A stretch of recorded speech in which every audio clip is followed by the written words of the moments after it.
Vienmēr, kad tagad šajā ceļojumā, kad es kaut kur ierodos, es jūtos ļoti svarīgs. Ar mani mīļi apsveicinās, pajautā, kā man iet, priecājās, ka man redz. Man liekas, man vienkārši tas noslēpums ir ierasties tik reti, ka jūs esat priecīgi, ka es esmu. Tā kā jau sakamārdos ir teikts, viens biežs ciemiņš, tas iet kaut kad uz nerviem manā valodā. Bet tie momenti, kad es jūtos ļoti svarīgs, tie nav tik bieži. Es nezinu, kā jums tas iet. Dažreiz ir tāda skaties apkārt un tu domā, hei, tas otrs ir skaistāks, viņš ir gudrāks, viņš ir stiprāks, viņš vairāk ko prot. Un te jūs paši tā domājat par sevi, kas ir ar mani? Bet šī vakar vēsts ir Dievam, tu esi svarīgs. Iedomājies to. Visu valdītājam, debesu un zemes radītājam, visvarenajam Dievam, tu esi svarīga. Tu esi svarīgs. Un, lai ilustrētu šo, es gribu ieskatīties ar jums apustuļu darbos, grāmatā 8. nodaļā, un tur viens stāsts ir par vienu etiopieti. 8. nodaļā, sākot ar 26. pantu. Un šis etiopietis bija ieradies Jeruzālēmē, lai pielūgtu Dievu. Viņš nav pilnīgs ārzemnieks. Jo Lūkas, kā viņš apustuļu darbus raksta, viņš parāda to, kā evaņģēlijs, kā labā vēsts par Jēzus Kristu izplatījās. Un pirmais ārzemnieks, kas atgriežas pie Jēzus, tas ir Kornēlijs, romiešu virsnieks. Tas nāk tikai vēlāk. Tātad šis etiopietis vai nu bija dzimis jūdu ģimenē, jeb bija kļuvis par jūdu ticību. Un tagad viņš no Etiopijas bija devies uz Jeruzālemi. Un pienāca laiks, ka viņš dodās mājās. Un Etiopija toreiz nav šodienas Etiopija. Etiopija toreiz bija līdz apmēram Sudānai. No Jeruzālemes līdz Sudānai, līdz Kartums pilsētai ir apmēram 2600 km. Tā tad ir pilnīgi skaidrs, ka šis etiopietis savā mūžā nekad nedosies otrais uz Jeruzālemi. Tas noteikti ir viņa vienīgais ceļojums tur. Jo maza matemātikas stunda viņš ceļos zirga ratiem. Un 1700. gadā caurmēra ātrums karietei zirgu ratiem bija 2 km/h. Ne tādēļ, ka zirgi toreiz nespēja tik daudz, jeb ka karietes bija tik sliktas, bet tādēļ, ka ceļa nebija tik labā kārtībā kā šodien. Ap 1850. gadu jau zirgu karietēm caurmēra ātrums bija 10 km/h. Bet tagad tas etiopietis ir ceļā uz mājām. Un ja mēs ņemam, dienai ir 24 stundas, 8 stundas viņš guļ, pieņemsim, ka 3 stundas viņš pavada pēdot vai pauzējas, tad paliek 13 stundas, ko viņš var ceļot. Tātad dienā viņš noceļo 26 km. Lai tiktu mājās, viņam paies 100 dienas. Tātad viņš savā mūžā neies tur atkal atpakaļ. Bet kaut kas par viņu tā ir, viņš ir cilvēks, un Dievam viņš ir svarīgs. Un tā šis stāsts sākās ar 26. pantu, kad tā kunga eņģelis sacīja Filipam. Un Filips ir viens no draudzes darbiniekiem toreiz, evaņģēlists. Un tā kunga eņģelis sacīja Filipam, celies un ej uz dienvidus pusi pa ceļu, kas no Jeruzālemes ved uz Gāzu. Tas ir tukšneša ceļš. Un cēlies viņš gāja. Un lūk, kāds etiopietis, etiopa ķīnienes Kandakas. Kandaka nav vārds, Kandaka ir viņas tituls. Tā ir ķēniņa māte, kurai arī bija speciāli uzdevumi ķēniņa galvā.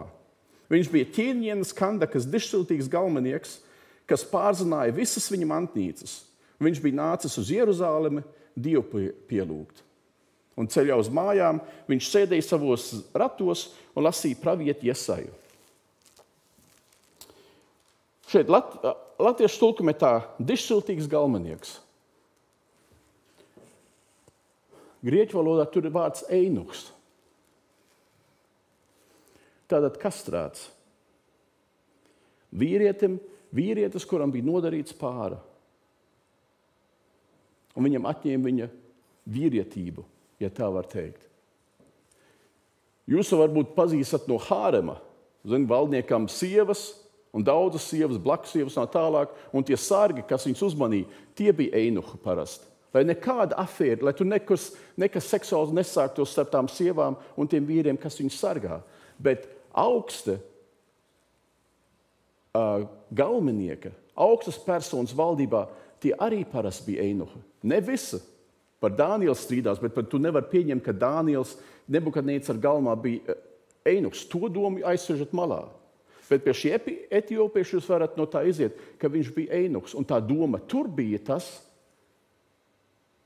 ja viņš nevar precēties, ja viņam nevar būt ģimene, kādēļ, lai viņš saceltos pret mani? Es viņam došu naudu, viņš dzīvo tikai priekš sevis, un ka viņš būs miris, čuš prom. Bet kādēļ, lai viņš pret mani saceļās? Jo kam viņš dotu to jauniegūto varu? Viņš sēž ratos un lasa pravieti Jesai. Gars Filipam sacīja, ej klāt un turies līdzekus šiem ratiem. Un piesēdzies Filips dzirdēja viņu lasām pravieti Jesai un sacīja, vai tu arī saproti, ko tu lasa? Nebrīnēties par to. Toreiz lasīja skaļa. Tā kā arī toreiz lūdza skaļa. Tā kā tas bija pilnīgi normāli, ka viņš tur sēž un lasa. Un Filipam ir baigā drosme. Viņš pieiet klāt, dzird to, vienkārši prasa, vai tu saproti, ko tu lasa. Un tad tas etiopietis atbildēja, kā gan to varētu, kad neviens man nepamāca. Es esmu dzirdējis to, ka vīriešiem ļoti grūti jautāt pēc norādījumiem, ja viņi ceļā apmaldījušies. Drīzāk tas gods, lai paliekais pats var atrast savu ceļu. Tu redz, ka tas etiopietis ir viens pazemīgs cilvēks. Viņš lasa kaut ko, viņš nesaprot to, un kad viņam nāk kāds klāt un prasa, vai tu saprot to, viņš var to godīgi atzīt, ne, man nav ne jausmas. Un viņš lūdza Filipu iekāpt un sēsties viņam līdzās. Un rakstu nodaļa, ko viņš lasīja, bija šī, viņš ir kā avs, ko ved uz kaušanu, un kā jērs apkluses cirpēja priekšā, viņš neatver savu muti. Viņa pazemošanās dēļ sots viņam atlaists, kas izskaidros viņa cilti, jo viņa dzīvība ir no zemes paņemta projām. Un galvenieks Filipam jautāja, es tev lūdzu, par ko pravietis to saka, par sevi pašu vai par kādu citu? Un Filips ar šo vietu iesākdams, viņam pasludināja evaņģēliju, labo vēstu par Jēzu.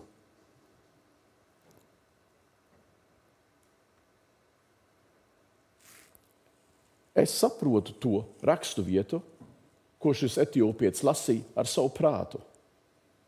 Es zinu, ko tā rakstu vieta nozīmē. Jesajas grāmatas 53. nodaļā ir tie panti. Filips arī zina, ko tas nozīmē. Un viņš ar to rakstu vietu paskaidro evaņģēliju labo vēstu par Jēzu.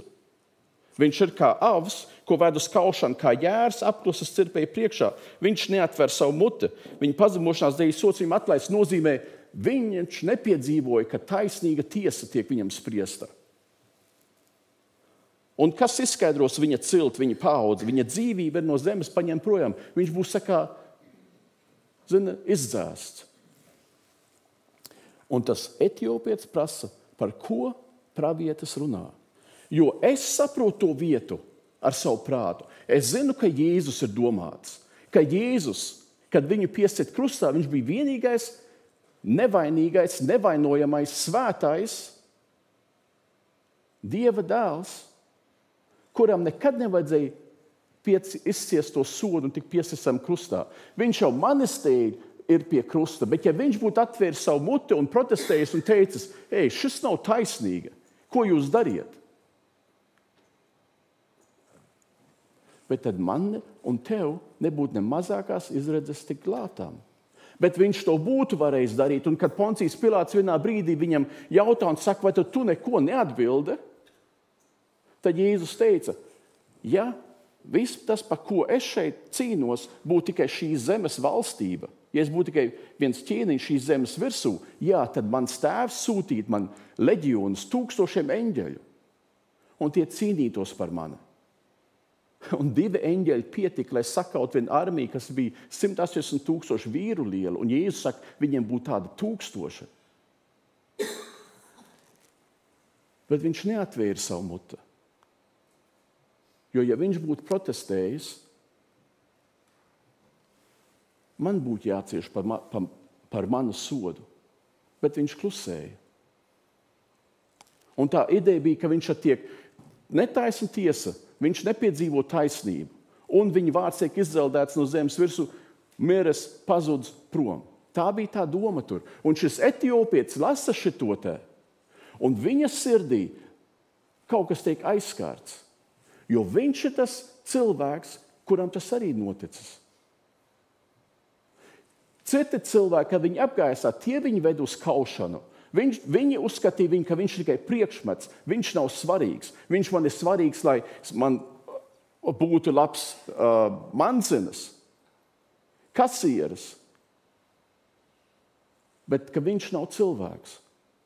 Un viņu tā apgājās, viņu aizved uz kaušanu. Viņš lasa to, viņš kaut kādīgi man, šeit varbūt ir kāds, kas man saprot visā manā ievainojumā, visās manās sāpēs, manā laustā sirdī, jo ar mani ir kaut kas nodarīts, kas ir neiedomājami. Manu vārdu izdeldējis, ar mani mirs mana ģimene, jo man nav pēcnācēju.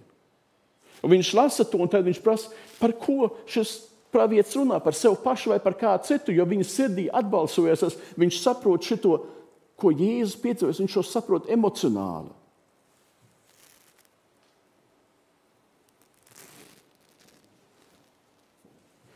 Un Filips ar šo vietu iesākdams pasludina viņam evaņģēliju. Un tas etiopietis saprot, ka Jēzus Kristus, šis svētais Dieva dēls, ir viens, kas saprot viņu visā savā būtībā, visās viņa sāpēs, viņa ievainojumā. Ka šeit ir kāds, kas redz viņu kā cilvēku, jo visi pārējie viņā redz tikai priekšmetu. Viņš pēkšņi saprot no šī pravieša Iesajas grāmatas, ka viņš ir cilvēks un ka viņš ir vērtīgs. Un ka Jēzus Kristus nāca un atdeva savu dzīvību arī kā samaksu, kā upure, arī tieši par viņu to, kas neskaitījās cilvēks citu priekšā. Viņš manīja to, ka viņš ir svarīgs Dievam. Un tad pa ceļu braukdami viņa nonāca pie kāda ūdens, un galvenieks sacīja, lūk, ūdens, kas mani kavēja kristīties? Ir interesanti tas, ka tā labā vēsts par Jēzu Kristu, ka tā daļa tur arī bija par kristībām. Ka tas etiopietis saprat, ka ja es saku jā Jēzum Kristum, es saku jā arī kristībām. Kristības kā zīme, kā apliecinājums redzamai un neredzamai pasaulē, ka es dzīvoju ar Jēzu Kristu, viņš ir mans kungs. Bībelē ir arī teikts, ka kristība arī tā kā zīme, ka tā, ka mēs tiekam pagremdēti ūdenī. Tas ir tā kā kaps. Mans vecais cilvēks ir miris. Mani grēki man ir piedoti. Tie ir aprakti. Un tad tā kā Jēzus cēlās no mirušiem augšā, es no tā ūdens kapa ceļos augšā. Kā jauns. Redz, tas vecais ir pagājis. Redz, viss ir tapis jauns. Etiopietis saprot, ka tā ir zīme. Viņš saka, kas mani kavēja kristīties? Es taču saprotu, kas Jēzus ir. Ja tu šeit sēdi un tu tici Jēzum Kristum, bet tu neesi izšķīries par kristībām, kas tev attur no tā? Tu caur tām kristībām netiec pestīts, un tiec pestīts caur to, ko Jēzus Kristus darīja priekš tevis, bet kristības ir zīme, ka tu apliecini redzamai un neredzamai pasaulē. Es ticu Jēzum Kristum. Viņš ir mans kungs. Ja tu neesi to darījis, tad dari to tā.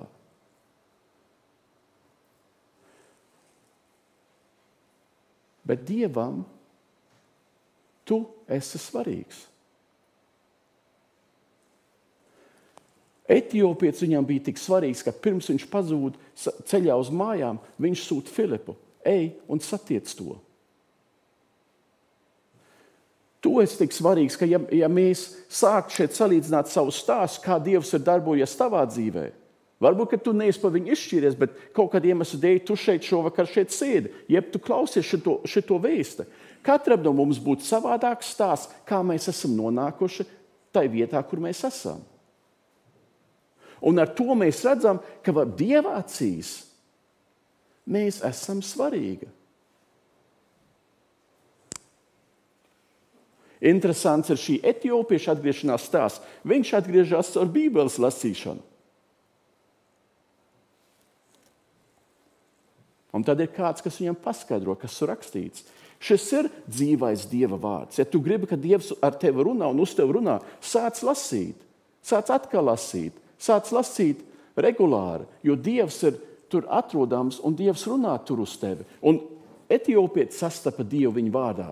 Sauls, draudzes kristiešu vajātājs, kas vēlāk atgriežas un kļūstat par apostulu Pāvilu, maina savu vārdu, viņš bija iemācījies rakstus no galvas. Viņa sirds bija kaut kādīgi pilna citām lietām. Viņš domāja, ka viņš kalpo Dievam ar to, ka viņš kristiešu vajā. Jēzus viņam parādījās apžilbinošā gaismā. Un viņš nogāzās no zirga. Kļuva akls un dzirdēja tad balsi, ka Jēzus saka, ko tu mani vajā? Ja tu brūc vienam no maniem bērniem virsū, viņi man ir svarīgi, tad tu brūc man virsū. Bet katram no mums ir cits ceļš, kā mēs pieejam pie Dieva, un tajā mēs redzam to, ka Dievam mēs esam svarīgi.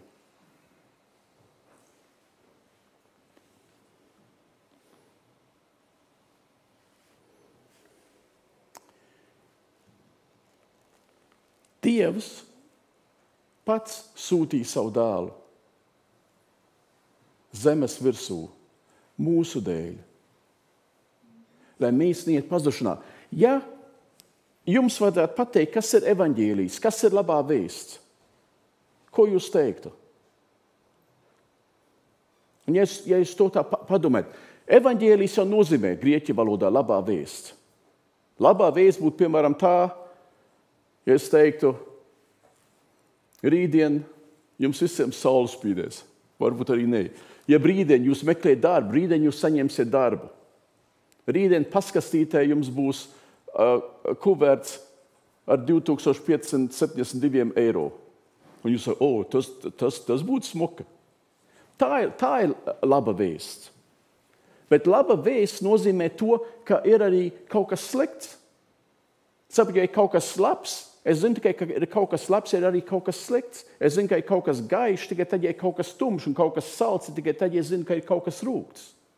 Evaņģēlijs ir tas. Evaņģēlijs labā vēsts par Jēzu Kristu nozīmē to, kad es esmu piedzimis, neviens man nemācīja melot. Tas man nāca dabīgi. Izgāz podus, mammiņa prasīja, es nebiju. Ļauns es varu būt pats no sevis. Ar to man nav problēmas. Bet kad es esmu ļauns un es daru ļaunu, tad Dievs saka, debesīs tu nenonāksi. Labā vēsts par Jēzu Kristu nozīmē, mēs visi cilvēki esam dzimuši. Mēs dzīvojam. Un reiz, kad mēs būsim miruši, mēs mirsim, mēs stāvēsim Dieva priekšā. Un Dievs teiks, pa labu vai pa kreisi, debesīs vai ellē. Jo ir elle tāda soda vieta tiem, kas nav paklausījuši Dievam, kurus Dievs nav atpestījis. Ir vienkārši, es to jūs nebaidu, tas ir vienkārši fakts. Jo, ja tas nebūtu fakts, Jēzus nebūtu ieradies. Kaut kādam milzīgam iemeslam vajag būt, lai Jēzus teikt, es atstāju debesis un ierodos zemes virsū. Neviens pat komunists nevarēja apšaubīt to, ka viņš ir bijis, ka viņš zina, ka viņš dzīvoja, ka viņš mira, ka viņš bija brīnumdarītājs. Ka pirmie kristieši apliecināja to, ka viņš ir augšām cēlies no mirušajiem. Un ka es to arī apliecinu šodien, 2025. gadā, ka es esmu viņu sastapis un es zinu, ka viņš ir dzīvs. Tam vajag būt baigi smagam iemeslam, ka viņš ierodās. Un tas ir tas, ka mēs, ja mēs turpinām dzīvot bez viņa pestīšanas, tādēļ, ka mana sirds ir spējīga uz ļaunu, es esmu pazudus. Šis etiopietis ceļā uz mājām, ja tā kunga gars nebūtu sūtījis Filipu stāties viņam pretī, viņš būtu nonācis mājās, un savas dzīves beigās viņš būtu nonācis ellē. Bet Dievam viņš ir tik svarīgs, ka viņš sūta Filipu un saka, stājies viņam pret, ej pie tiem ratiem. Un tu esi svarīgs Dievam, ka viņš negrib tev atstāt, ka tu turpini savu dzīvi, mirsi, un tas stāsies viņam priekšā, un tad tu būsi gan pārsteigts. Lai tu nebūtu pārsteigts, Jēzus nāca šai pasaulē. Tādēļ mums ir dots šis viņa vārds. Tādēļ mēs svinam dievkalpojumus. Tādēļ šis dievkalpojums, lai tu dzirdētu un tu varētu izšķirties. Tas etiopietis saprat, ka šeit ir kāds, kas viņu saprot, visas viņa sāpes.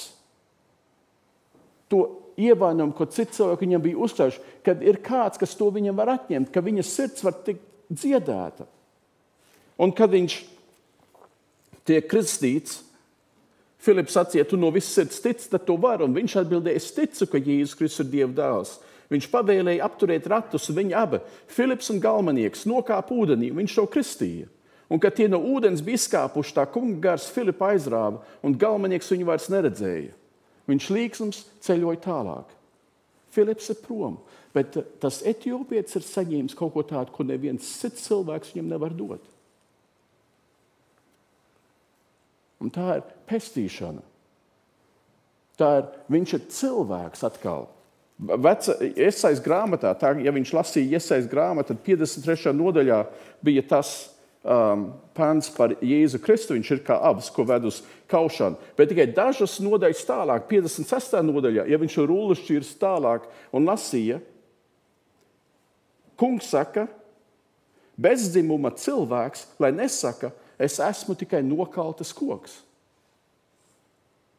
Jo tā saka tas kungs bezdzimumu ļaudīm, kas ievēro manu sabatu, izvēlas to, pie kā man patika, dara pēc mana prāta un tur manu derību, tiem es došu vietu savā namā un savos mūros un došu tiem vārdu, kas labāks par dēliem un meitām.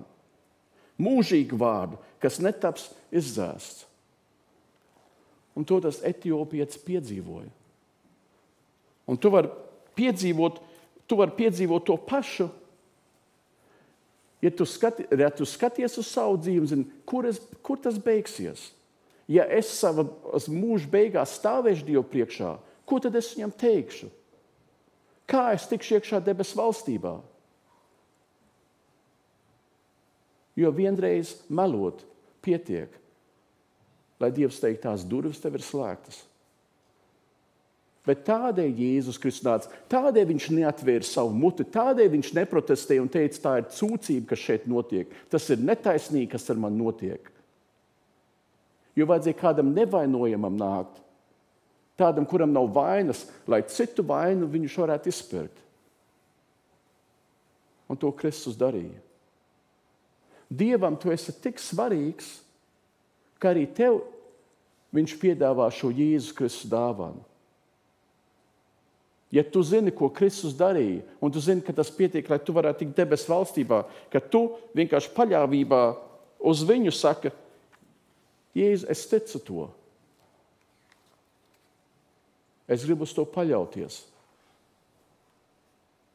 Es gribu tev sakot. Tā kā tas etiopietis darīja. Bet tu esi Dievam svarīgs. Reiz pirms diviem gadiem apmēram, kad man bija baigi izaicinājumi. Un es nezināju, ko tieši darīt.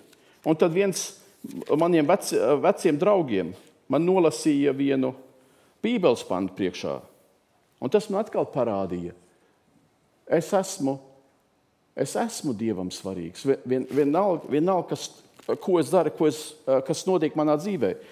1. Pētera vēstulē, 5. nodaļā, sākot ar 7. pantu, tur ir teikts, visu savu zūdīšanos metiet uz viņu. Ja kas ir zūdīšanās? Zini, ja tev ir bēdas. Tā kā tam etiopietim bija bēdas. Ja tev ir rūpes, tu nezini, kas būs, tev kaut kas nomāc, tev ir sāpes. Visu savu zūdīšanos metiet uz viņu. Un tad tas iemesls, jūs redzat to iemeslu, tas iemesls nav tādēļ, ka dalīta bēda ir puspēda. Tas iemesls, kādēļ, lai mēs sviežam visu savu zūdīšanos uz Dievu, nav tādēļ, ka tad mums būs vieglāk, jo mēs to kādam būsim pastāstījuši. Bet tas iemesls tam, kādēļ, lai mēs to darām, ir, jo Dievs pats gādā par jums. Saprot, to jūs esat svarīga. Es dažreiz domāju to, ko man ir jādara, lai es kaut kādīgi piedabūtu Dievu pie tā, ka viņš kaut ko priekš manis dara. Bet Bībelē jau ir teikts, viņš gādā par tevi. Tā ir viņa paša interese, ka tev iet laba. Dažreiz tas ir grūti. Man pirms apmēram mēneša, vairāk kā mēnesi, mēs uzzinājām, ka Sofija un es uzzinājām, ka mūsu vecākā meita ir audzējis galvā. Okay? Viņa kurla ir uz labo ausu. Tātad, kur ir Dievs? Sapratu, dažreiz tev liekas tā, tu sauc uz viņu, un viņš it kā neatbild, vai tur nav, vai tad tu patiešām esi svarīgs viņam. Bet no otras puses, Kāja, kas šeit ir bijusi, man tumšotānā meita, un Nīka, tā blondā meita, kas arī šeit ir bijusi, prieklē vairākas reizes. Kāja aizvācās uz Vīna, lai tur sāktu studēt, un Nīka uz Göttingenu. Tas ir 3,5 stundas uz rietumiem no Berlīnas, lai tur studētu. Tas, kā viņas atrada istabiņu sev, kad mēs, lai viņas pārvāktos, mūsu auto atkal izgāz podus, bija darbnīcā, nevarējām nekā braukt. Teica, mammiņa man aizdeva savu auto, mēs aizbraucam, manas māsas atved viņu uz Minsteru, mūsu ielā jau kopš aprīļa būvē, tur ir tāds hauss. Tieši tā, kad mums vajadzēja, atradām durvju priekšā stāvvietā, kad tas 9 metru garā karavāna varēja tur nostāties. Visu sakrāmējām, braucām caur Prāgu uz Vīna, bez sastrēgumiem. Nonācām tur, visa Vīna ir parka zona. Un grūti atrast stāvvietu, bet tajā brīdī, kad mēs piebraucām klāt, tieši tās mājas priekšā, kur Kāja dzīvos, 3 auto trūkst. Un mēs varam iebraukt visu savu garo vērķi. Viss tas, kā Kāja nonāca Vīnē, es redzu, ka Dievs visu sakārtoja pa plauktiņiem. Es redzu to, ka viņš ir dzīvs. Es redzu, ka viņš strādā un darbojas, ka viņš ir un ka mēs esam viņam svarīgi. Un tagad ar šito lietu, ar to audzēju, bet es redzu, ka viņš ir dzīvs, es redzu, ka viņš ir atrodams ikdienā. Tad es to, ko es nesaprotu un kas sāp. Tādēļ, ka es zinu, ka viņš ir dzīvs, es to nododu viņa rokās. Jo es zinu, ka viņš ir labs. Es nesaprotu, kādēļ tas tā notiek un tas sāp. Bet es zinu, ka Dievs ir labs. To es redzu etiopiešu stāstā, ka viņš negrib, ka etiopietis aiziet nezinādams atpakaļ uz savām mājām. Viņš grib, ka viņš sastop evaņģēliju. Es redzu to Jēzus Kristus nāvē pie krusta, ka Dievs tevi mīl tā, ka viņš savu dzīvību vērtē mazāk kā tavējo, un viņš mirst par tevi. Es redzu, ka viņš ir labs. Un tādēļ, ka viņš ir labs, es skatos uz to, kas sāp dzīvē, un brīnos par to, kas no tā nāks, kā Dievs to vērsīs par labu, kā viņš to ir apsolījis. Bet es uz viņu paļaujos, jo visu savu zūdīšanos es metu uz viņu, jo viņš gādā par mani. Viņš pats. Un tad tālāk tajā pantā, esiet skaidrā prātā, esiet modrīgi, jūsu pretinieks velns staigā apkārt kā lauva rūgdams un meklē, ko tas varētu aprīt. Tā jau arī ir realitāte. No kurienes nāk tas ļaunums šai pasaulē? No kurienes nāk tie kara? Tādēļ, ka ir Sātans, kas tevi grib sadragāt. Izjaukt tev prātu, kas varbūt šeit tev sevišķi saka, tu varbūt gribi izšķirties par viņu, sakot Jēzum, vai pieteikties kristībām, vai tā, un kāds saka, nedara to tā. Ir kāds, kas visu laiku cīnās kā rūgtams lauva, meklēdams tevi aprīt. Bet tam turieties pretī stipri ticībā, raksta Pēters tālāk, zinādam, ka tās pašas ciešanas ir uzliktas jūsu brāļiem pasaulē. Tagad ir tā, dalīta bēda ir pusbēda. Tagad ir tā, es atvainojos par to, jūs neesat tik sevišķi, ka jūsu problēmas ir tikai jums. Kad es studēju teoloģiju seminārā, tad viens no uzdevumiem vienā seminārā, priekšlasījumā bija, ka mums vajag izvēlēties noteiktas grupas, kas ir atrodams draudzē un atreferēt par to citiem studentiem. Un es izvēlējos vecākus pārus, precētus pārus, kas vēlās bērnus, un viņiem nevar būt bērni kaut kādu iemeslu dēļ. Un tas interesantais bija ar jebkuru pāru, ar kuru es runāju. Līdz tam brīdim, kad viņi saprata, ka arī ir kāds cits, kuram ir tas izaicinājums, viņi domāja, ka viņi vieni paši savā sāpēs. Ka viņi vien paši ar to cīnās. Un ka viņi saprata, ka ir kāds cits, kuram iet tāpat, tad bija dalīta bēda ar pusbēdu. Un Pēters saka tie uzaicinājumi, kas jums ir, citiem arī iet tāpat. Un tad 10. pants, bet visa žēlstības Dievs, kas jūs Kristū ir aicinājis savā mūžīgajā godībā, ja visas žēlstības Dievs, kas jūs Kristū ir aicinājis savā mūžīgajā godībā, tas jūs pēc īsām ciešanām pats sagatavos, stiprinās, spēcinās, darīs pastāvīgus. Toreiz tas vecais mācītājs man teica, Amadej, tev ir grūti pašlaik, bet tavs kungs pēc īsām ciešanām, viņš pats darbosies, viņš pats rīkosies. Tas mani izcit no manām zeķiem ārā. Zini, ka es domāju par to, ka visuvarenais Dievs, ka es viņam esmu tik svarīgs, ka viņš pats gādā par mani, ka viņš pats mani sagatavos, izcels atkal ārā, izvilks, nostādīs stipru. Bet tu esi Dievam svarīgs, un tas apsolījums ir arī tev. Pirmkārt, tu esi Dievam svarīgs, ka Dievs negrib, ka tu ej pazušanā, kad nonāc ellē. Tādēļ jau viņš sūtīja savu dēlu Jēzu Kristu. Un šovakar, ja tu neesi drošs, ja tu mirtu un stāvētu Dievu priekšā, un Dievs tev prasītu, kādēļ es tevi ielaižu debesu valstībā, un tu saki, nav ne jausmas. Ja tu esi labāks kā tavs kaimiņš, ar to nepietiek. Ja tu nezini, kādēļ un ko tad tev teikt, tad es tev ielūdzu uz sarunām pēc tam. Ja tev nav drosme, tagad uzrunāt mani runā ar Raivi pēc tam. Ja kādu no šiem kristiešiem, kurus tu pazīsti šeit draudzē, uzprast to. Īsumā ir viegli. Bībele saka, 1. Jāņa vēstulē, 1. nodaļā 9. pantā, ja mēs atzīstamies savos grēkos, ja tu izsaki Dievam to, kas tev nomāc, ko tu esi pats ļaun darījis un kas tev nomāc, tad viņš ir uzticams un taisns, ka viņš piedod mums mūsu grēkus un šķīstī mūs no visas netaisnības. Tas ir pirmais solis. Tu izsaki to Dievam, Dievs tev piedod. Un otrs solis ir Jāņa evaņģēlijā, 1. nodaļā 12. pantā. Visiem, kas Dievu tā uzņēma, tiem viņš deva varu kļūt par Dievu bērniem. Un tad tu esi debesu valstībā. Tad Jāņa evaņģēlijā 5. nodaļā 24. pantā teikts, visiem, kas manus vārdus dzird un tic tam, kas man sūtīs, tā Jēzus saka, kas manus vārdus dzird un tic tam, kas man sūtīs. Tā kā tas etiopietis to darīja. Tad Jēzus saka, tam ir mūžīgā dzīvība. Tas vairs nenāk tiesā, bet tas no nāves ir pārgājis dzīvībā. Saprot, tas nozīmē, es šovakar stāvu ar vienu kāju jau debesīs. Jo es ticu Jēzum Kristum un tam, kas viņu sūtīs. Un Jēzus apliecina man, ja tas tā ir, tad tu esi ar vienu kāju debesīs. Tu vairs nenonāks tiesā, bet tu no nāves esi pārgājis dzīvībā. To tev ir jādara.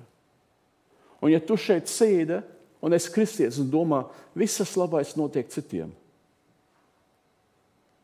kādēļ man ir tādi izaicinājumi? Arī tev es gribu teikt to, tu esi Dievam svarīgs. Mēs visi esam savādāki. Es nezinu, kādēļ daži no mums, ja zaudē dzirdi, kādēļ daži klibo, kādēļ dažiem ir grūti ar veselību. Bet es zinu, ka mūsu Dievs ir labs. Jo es to redzu Jēzus Kristus nāvē, ka viņš savu dzīvību atdeva par mani. Ka es zinu, ka Dievs ir labs. To es redzu tā etiopiešu stāstā, ko Dievs negrib vienkārši atļaut aiziet uz mājām bez tā, ka viņš zir to, kā cilvēks tiek pestīts. Un es to redzu arī savā dzīvē, ka es redzu tais ikdienas sīkumos, ka pēkšņi viss tiek saliekts pa plauktiņiem. Mēs varam tikt uz turieni, varam atrast stāvvietu, varam izkraut pa diviem visu to auto un to piekabu. Tai vakarā, kā jau mēs bijām slapji līdz ādai. Tā kaut ko es vēl nekad neesmu piedzīvojis, bet Dievs parādīja savu žēlastību, to, kā viņš mūs vadīja un kā viņš mūs tur aizveda. Un tad ar to, ko es nesaprotu un kas sāp, es paļaujos uz viņu, jo es zinu, ka viņš ir labs. Un es zinu, ka es esmu viņam svarīgs. Dievs pats gādā par tevi. Dievs pats tevi atkal sagatavos, nostiprinās, darīs pastāvīgu.